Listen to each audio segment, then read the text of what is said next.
Hot Shots looks at a movie. Hollywoodland is one of two films being released close together, both of which are claiming to be based on Hollywood's most notorious unsolved mystery, but they are not about the same event.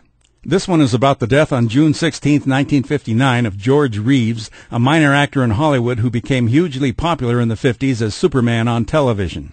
However, Reeves, played by Ben Affleck, was unhappy about being typecast as the Man of Steel, and although officially called a suicide, his death raised many questions. For example, when private investigator Louis Simo, played by Adrien Brody, views the body in the Los Angeles morgue and sees that it's covered in bruises, he says, "What'd he do, beat himself up before he shot himself?"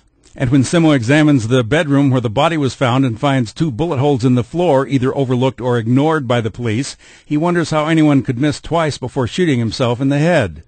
The story flips back and forth between Simo investigating what he believes to be a murder and scenes from earlier years after Reeves meets Toni Mannix, played by Diane Lane, and their open affair.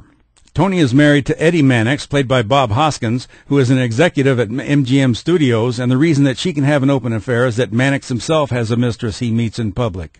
After seeing this film, and from what you already know about Hollywood, you might agree that the greatest mystery about Hollywood is why anyone would ever want to be in that business in the first place. The flipping back and forth between scenes before and after the death of Reeves can be disconcerting, but the greatest distraction to me in this otherwise very good film is that Affleck acts badly both in the scenes in which he's portraying Reeves when Reeves is acting, and who is a bad actor, and in the scenes in which Affleck is just portraying Reeves in his normal life and shouldn't have been trying to act. Hollywoodland tells the intriguing story of a man who wasn't Superman but just played him on TV, and who is played by a man who isn't George Reeves but just plays him as Reeves acted on TV, badly. I'm Dan Culberson, and this is Hot Shots.